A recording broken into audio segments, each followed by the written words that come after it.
Il y a un aspect de la croix que beaucoup d'entre nous n'ont pas su découvrir, ce principe de la mort produisant la vie qui doit être forgé en nous, avant que le message du calvaire communiqué par nous puisse devenir vie dans les autres. Là est l'explication du fait qu'on entend tellement prêcher sur la croix sans que la puissance de la croix soit à l'œuvre. Nous pouvons bien sûr avoir compris clairement l'aspect substitutionnel et expiatoire de la mort de Christ pour nous, mais par contre n'avoir pas saisi le fait de notre identification à lui dans cette mort, de telle sorte que nous connaissions la victoire sur le péché que donne la certitude d'être mort avec lui. Ou bien, si nous avons pris cette position d'identification, nous n'avons peut-être pas saisi ce que signifie la conformité à sa mort.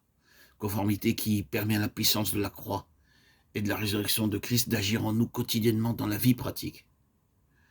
Et cette expérience, frères et sœurs, introduit dans notre vie non seulement la victoire sur le péché, mais l'esprit du calvaire.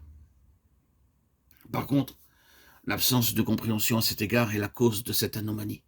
La croix est prêchée, mais cette prédication ne porte pas l'empreinte de l'esprit du calvaire. Là réside le danger de l'enseignement de l'identification sans que celle-ci soit suivie d'une réelle conformité à la mort de Christ qui, seul, produit la vraie puissance. En effet, nous pouvons nous appuyer sur le fait que nous sommes morts avec Christ et prétendre qu'il n'a fallu qu'un instant pour que cette mort ait entièrement accompli son œuvre en nous. Mais ne pas réaliser que la conformité à sa mort doit suivre de près l'expérience de l'identification et qu'elle doit être appliquée à notre vie de plus en plus profondément jusqu'à ce que la communion de ses souffrances sur le chemin de la croix soit devenue une réalité pénétrant toute notre existence. Voyez le cas de Jérémie, comme il en a été pour lui. De même, tous les véritables messagers de la croix devront suivre le même chemin et passer par les mêmes expériences. Ils sont décidés à suivre le Seigneur jusqu'au calvaire. Car Jérémie a connu ce que cela représente de fouler le sentier que Jésus a parcouru en allant à la croix, bien que ce fût de longues années avant que Christ vînt sur la terre pour y mourir. De même que Jérémie a connu la croix par anticipation, de même lorsque nous proclamons la tragédie et la victoire du calvaire. Il faut que nous la connaissions dans une communion intime avec l'agneau de Golgotha. La mort de Christ peut et doit être agissante en nous d'une manière si réelle que nous expérimentions comme une communauté, une association avec le Seigneur dans ses souffrances.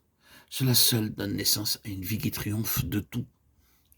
Ce passage de 2 Corinthiens 4, 11, 12 est la pierre de touche de tout ce qui concerne cette expérience.